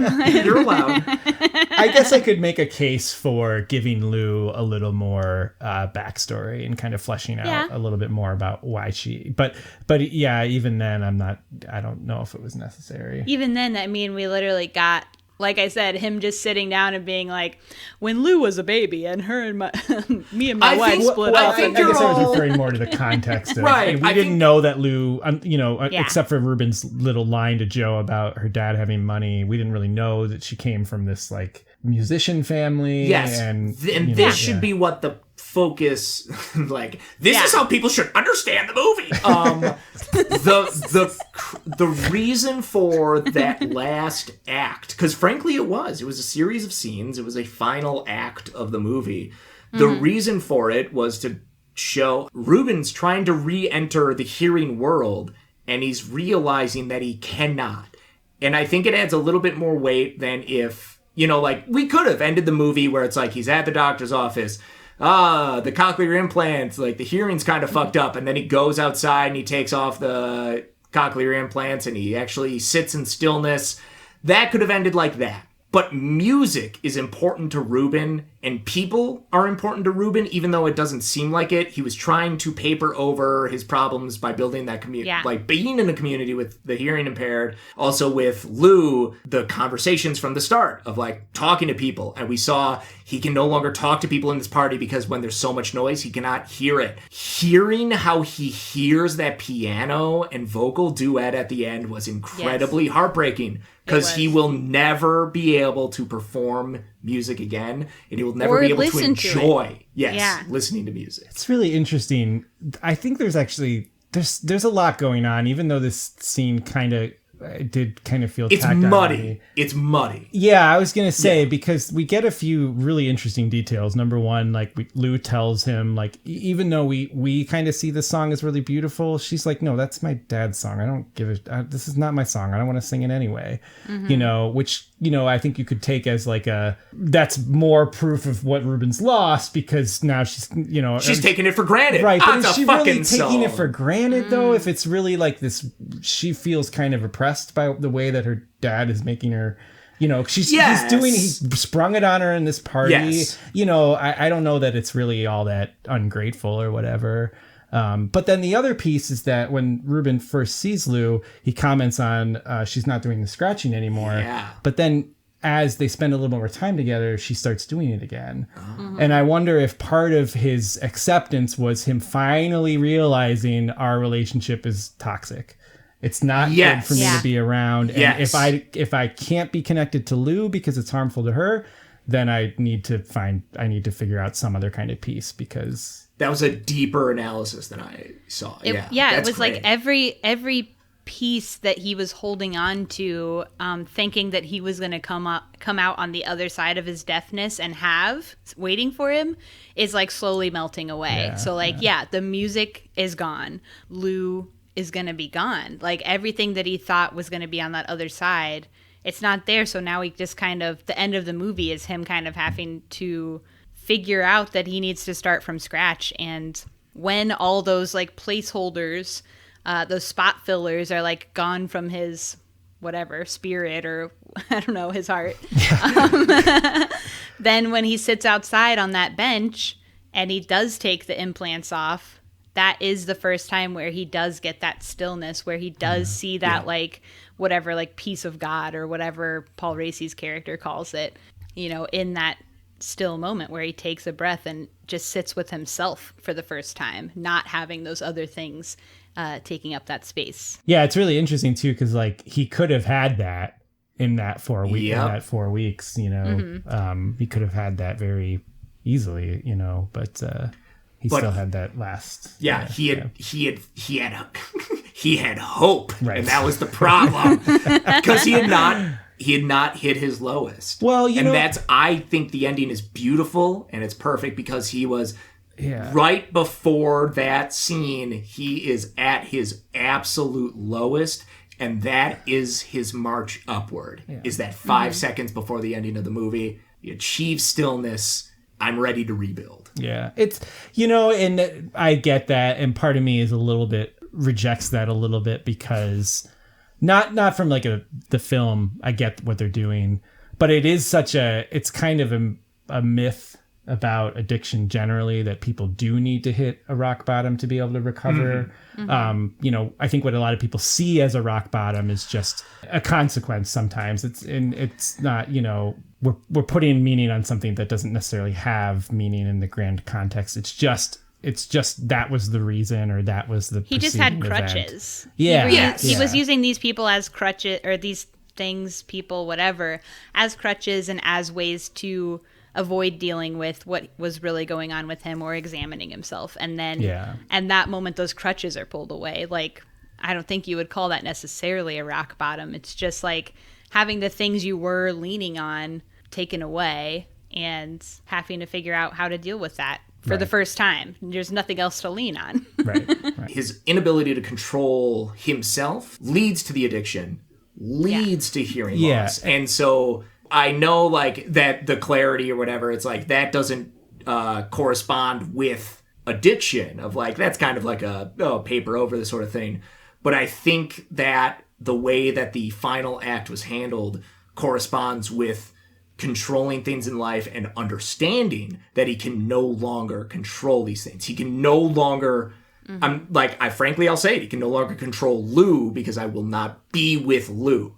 I was this me as Ruben. I was doing these routines with Lou so that we would control our destiny together. I now realize that I can no longer do that. They definitely had a codependency for sure. Yes. Yeah. So after he sits on this bench, that's roll creds, and in the creds is this beautiful song called Green, which is co-written by the director and his brother, and the director's brother, Abraham Martyr, does play the song also. Oh, cool. That's in the credits. And it's a song about being deaf. It's really beautiful song. They specifically wanted to treat the end credits less as an end and more as an additional scene in the film. Just a way for you to sit with Ruben for another, 5 minutes and just have a moment with him. A final moment where we can join him in the final stage of surrender and recognize that we all go this road alone, and in this way we are joined. So that's what he said about it. Just interesting, and it was a beautiful song. Yeah, that's a cool choice. So yeah, that's roll creds. Yeah, we got there. We made it to the damn end. I just have one more little thing in my notes, which is that, and it's just kind of funny, this metal website, The Pit, criticized the film's portrayal of metal music, stating that it's the latest in a long line of Hollywood movies that uses metal as a lifestyle that serious characters grow out of. Oh, buddy. Wow. Oh, no. Oh, buddy. Oh, jeez. But Nobody else funny. took that away from no, him. no. But Kayla, this was a punk band, right? I just thought that was pretty funny. So. That was it's very telling. Yeah. It's very telling. Oh, yeah. Little chip on someone's shoulder. Yeah. Pissed off the metalheads there. All right, so what are we going to rate this out of 5? I'm actually going to go onto my letterbox really quick because I want to honor the initial rating that I gave it. Okay. You don't want to lie. Well, I just feel like I didn't, on my second watch, my opinions didn't change. So I wanted to see, so I gave it a 4.5, which is what I was also going to say. Yeah, I'll say a heavy 4. Okay. Because I'm not gonna go as high as 4.5, but it would be in between there, but I'll honor the system and say 4. I think I'm going to go 4.5. Hell yeah. Jake won! I mean, I think this movie was really good. It's kind of explores some things in ways that we don't see them explored. And the sound, I mean, I can't get over the sound design in this film. I mean, it's never been done this way. And I think the way that they execute that, the way that you live with the character, made me think of deafness in different ways that I hadn't really considered, which I think is a really good goal to have when you're trying to explain the experience of a handicap or a disability to people who don't ever have to experience that. So I also just like as a, I don't want to say minor, but something we didn't touch on, it's not really about the content of the film, but this is a great example of how representation and casting can be done well. You know? Like, it's just proof that it's not something you have to think about as you're watching the movie. If it's just thought about as you're making it, it doesn't change anything fundamentally about the movie, but it changes so much about how movies are made. Yeah, the most unbelievable portions of the movie, or where we were drawn out of the movie experience, was not with these actors who were not bigger names or whatever. It was with these other ones where we're just like, that's not how conversation goes in a van. Like really any complaints we had about the film were just like nitpicking dumb stuff. Yeah. All right, so I think safe to say we would all recommend the film, yeah? Oh, highly, yes. yeah. Okay, hell yeah. Now it's time for ScreenVomit.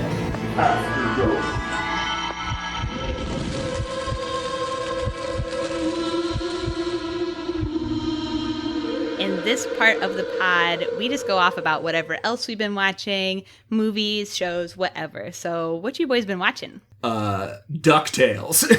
Hell yeah. Are you tricking or truthing? Is that coming to an truthing. end too, right? What Or was did it end already? I think it ended. It Okay. ended. They only did 3 seasons of the new one way back. Oh, I didn't know there was a 20. new one. Oh, yeah. It's stacked. David Tennant yeah? as Scrooge McDuck, Ben Schwartz as Dewey, and then Bobby Moynihan as Louie. Oh, wow. Yeah, I forget there's like some SNL guy who's Launchpad, and then like Paul F. Tompkins is just a random, is in for 2 episodes. That is what I'm saying, of like the guest That's a voice classic acts. PFT.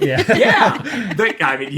Like just swoop in, do some voices for an hour, and then hop out. Be a king, leave the room. But like that's all to say of like, not only is the normal like cast incredible A-list talents, but then also just their random cameos for like, oh, we're gonna have this guy on for 1 episode is very good. It's very funny. In an odd way, it leans more into the comics than the previous animated show in the character portrayal, which is incredible, because like the original one, they're kind of one-dimensional. Like it's just like, I'm Scrooge McDuck, I'm rich, and I like being rich. And it's like, that's not really what the crux of it is. Like there's a lot more.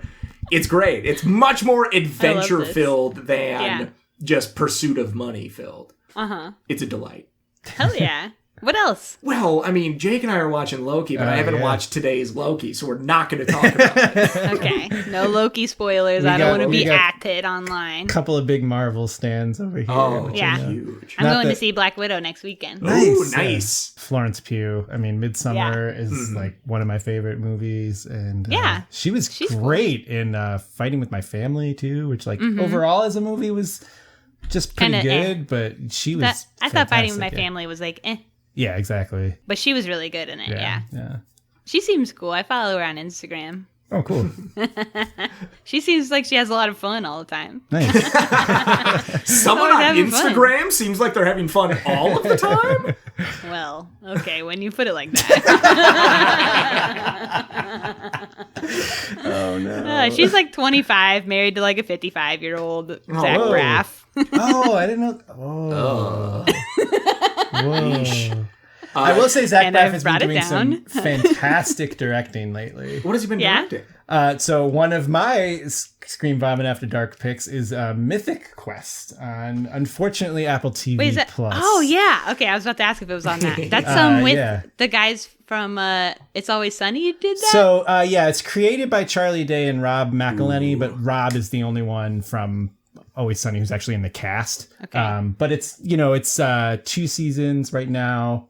It's just it's kind of like Silicon Valley if that show had a heart at all. Okay. I've heard of this show and it's been on my list. It seemed really interesting. It's quite good. It takes a little bit, but it's just a really solid workplace comedy.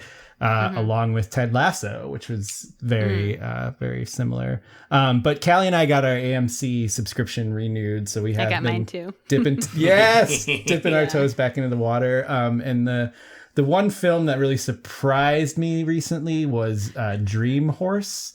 Wait, which is okay. It's with Toni Collette, and it's based on a true story about this. Backwater Welsh. Just hear me out. I saw the trailer and I hated this. Jacob, I know. Oh no. It's about this backwater Welsh town that like goes all in together and buys a racehorse that ends up doing, spoilers, but ends up doing pretty well. And I typically hate horse movies. First of all, I find them like horribly exploitative. I hate horse racing, but this movie was so fucking cute and I laughed my ass off, and it's Toni Collette, so I highly recommend Dream Horse. Interesting. And it's funny. Yeah, it was very, very funny. The horses talk or no? No, I'm not talking horses. Talking horses. But it's like Babe. It's also like it's just a who's who of like horses. Welsh actors. Yes, Welsh and British actors who are just like do at their most charming, which it's hard to not like. Okay, interesting. So yeah, Dream Horse. What else out of you two? Well, we gotta do a double plug because it sounds like you haven't seen it yet. It's a couple of years old now, but *Halt and Catch Fire*. Oh my God! I've never seen that. It's a show, right? Yeah. 4 seasons. It was on AMC. I think it's on Netflix. If not, it's on Hulu. It used to be on Netflix. Yeah. Yeah, I think it moved to Hulu. But just like, why can't I think of his name? He's phenomenal. Both of them. Lee Pace is like Lee Pace. Lee Pace is the big lead. And, Mackenzie Davis? Mackenzie Davis is the other big lead, and then Scoot. Oh, Scooter McGavin. Scooter McGavin. It was Scoot McNary. Yeah, McNary. It's just like one of the best. Anna Chlumsky. I'm just looking at the cast. I don't remember her. She must have been kind of a star. It's on. Like I'm looking at this on Google, so it could be any number of episodes. But just like one of the best character dramas. Matthew Lillard. Ever. Yes. Yeah. Just like the plot is so secondary to just the incredible job they do with the relationships between the characters. And it's just heartbreaking. I mean, like, just some of the best payoffs. There's sex. It's looking like there's sex in this show. Oh, there is some sex. Oh, is there sex? There's all kinds of sex. No, it's not. It wasn't like a graphic. It'd be too mature but for me. A lot of the characters definitely bone. Yep, a lot of boinking. A lot of boinking. Y'all would watch that. Yeah, but to steer it away from that, it's about inventing computers in Texas in the 60s. Or 70s? Whoa, okay. 70s and 80s. 70s and 80s. Yeah. So, I think it's not about fire. It finishes in the 90s, I think. Yeah. Yeah, so that's also a great thing, too. It's 4 seasons, and it spans 2 decades. Interesting. I feel like it's required watching for elder millennials. Yeah! Anybody who grew up parallel to the internet, I feel like it's paralyzed by the internet. Yeah. Oh, my God. That's a new podcast right there. Yeah, interesting. Okay. Anything else? Quiet Place Part 2 was also fantastic. You think It was the same movie, but that's all I wanted out of it. That's all I wanted out of it. I was so like the way they had the trailer, because the trailer had been out, for 2 years or whatever the fuck. The trailer made it seem like we were going to get more of the establishing of what happened, how they ended up in the titular Quiet Place. Yeah. And no, they're really. I just wanted the one 90 scene that's in the minutes of trailer suspense, is the one scene in the movie, and then we're just back to the normal world. Yep. Yeah, interesting. But The Conjuring 3, don't see. Oh God, I haven't seen any of the Conjurings. Okay. The first 2 are pretty solid, fun, like poltergeist-esque horror movies, but the third one was a pile of garbage. I've heard the first 2 were okay, but I don't know if that type of horror is my type. Fair. I've also just not seen it, so like who knows what I don't know, but I don't go see a lot of like blockbuster horror movies. Oh, we see pretty much everyone. Yeah. So even though I don't like horror, here we go. Maybe Kayla. I finished watching all of Castlevania, and that is a weird thing that I did not expect myself to say. Oh yeah? Yes. Not really. I've seen very little anime. Do not like the game Castlevania, and do not like horror. And boy, is it gory and bloody. It got you? It got me. It got me very interesting. good. Okay. Cool. Okay, is it my turn? I feel like y'all Yes, Yeah. sorry. Oh, yeah. Feel free to cut No. as much of that as you want. Yeah, I've been going You can for like say the as past many as 2 you want, but I months of feel what like I've been you're watching. Petering. Mine's all freak shit. So unfortunately, I'm gonna have to isolate the entire audience by saying the shit that I've watched. Besides, there is one mainstream, and I'll get to that one last. So starting off the freak shit, I'm gonna start with some shorts. Okay, I know people are shorts averse, but I am a shorts freak.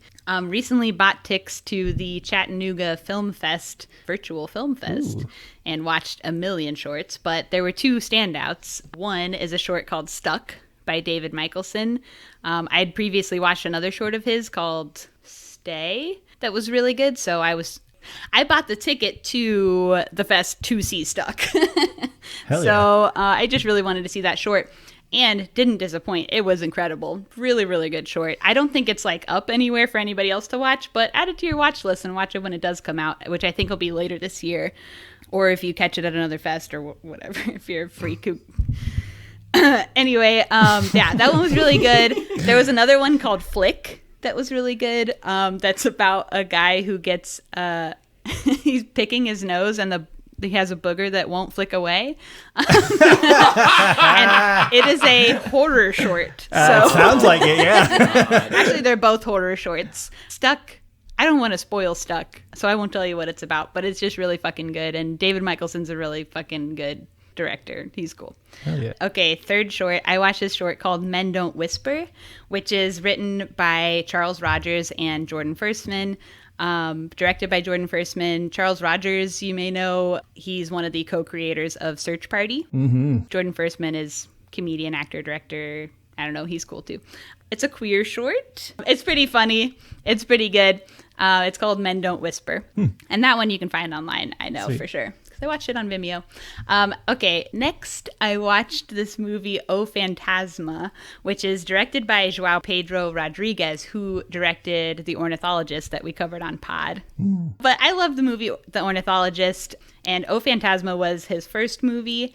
and I had never watched it previously, but it was also really good and really queer. And the opening of it is very horny, I will say. It's a little horny, but it does have a tone shift after a while and then goes crazy and he's like the king of being super horny but making it art. So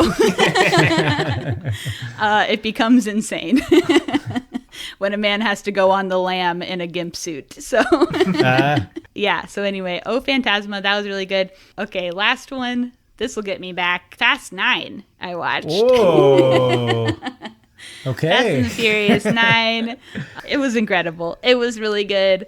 It starts slow. Who directed this indie short? Because I also reinvested my AMC Stubbs Gold membership, whatever you call this. Yes. And yeah, I went and saw Fast 9 in IMAX, baby. And once it goes, it fucking goes crazy. Are you like a Fast devotee, or is this your Am I first? a fast head? Yeah. I would say I'm not a full fast head. I haven't even seen the full franchise, but I do really enjoy the ones that I have seen. I love going. I can't, like, I think sometimes people get caught up in that, like, there are so many and, like, I haven't seen them all and blah, blah, blah. You don't need to see any of them. You can go, just go and see Fast 9 and you'll be fine. Like, there is stuff that continues throughout the series, but, like, it's really, like, not that much. It's not that important, and most of it you can get from context clues. So and it's just fun as fuck the whole time. So I feel the same way about the John Wick series. So I have a Sure. feeling that as soon as I start watching any of the Fasts, I'll enjoy them. I just haven't done it yet. I don't think you have to start from the beginning or No. anything. A buddy of mine invited me to watch Hobbs and Shaw, and I asked him, Yeah. do I need to have seen any of the other ones? And he just laughed in my face. No. And it was great. It was a Hobbs delight. and Shaw, though, probably my least favorite of the ones that I have seen. Interesting. So if you thought that was great, then you'll I didn't say great. It was like, it's dumb. It's dumb box I office. think Yeah. we saw Hobbs and Shaw too. I don't really remember it though. Oh, of course not. I've definitely seen now. I've seen 7, 8, 9, and Hobbs and Shaw all in theaters for sure. I mean, the first one came out in like the year 2000, Yeah. and probably saw it on TV. And I've missed a bunch in the middle, and I've seen some random ones. I don't really remember. I know that I've seen 5, and I don't remember what other ones I've even seen. So, but 7, 8, and 9, incredible. And they just keep like getting better and better. And 9 fucking was so crazy. It's got John Cena in it. They literally popped off with that one. So we were screaming in the theater. So yeah, Fast 9 was sick. Nice. Okay, now I'll quit. I'll quit my freak corner. And that's all for me. So if we have no more After Dark, we can move on to plugs.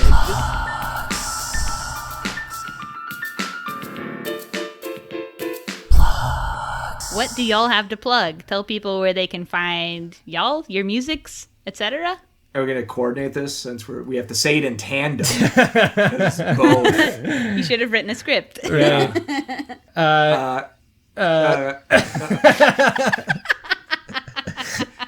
Why don't you talk about the Horn Trio?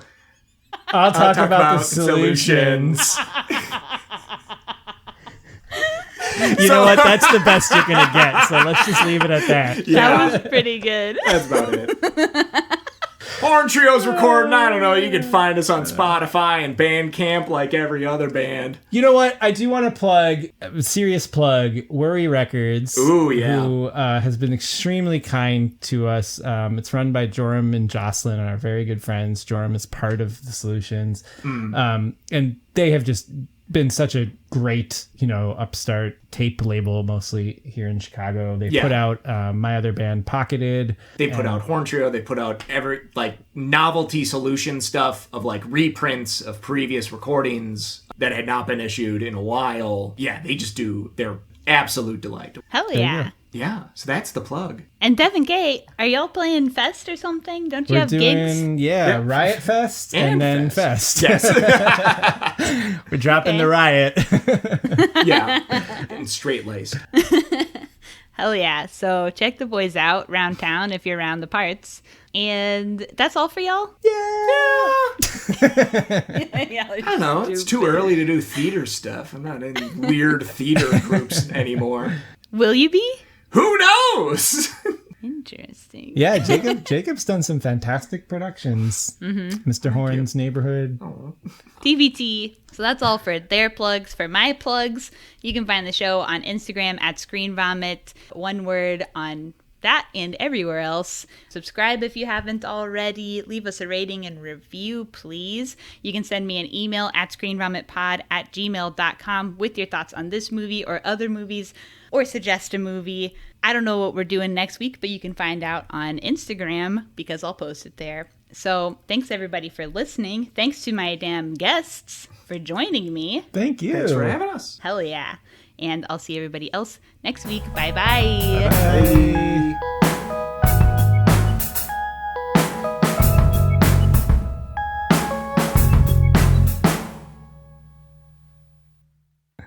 Real Fartknocker.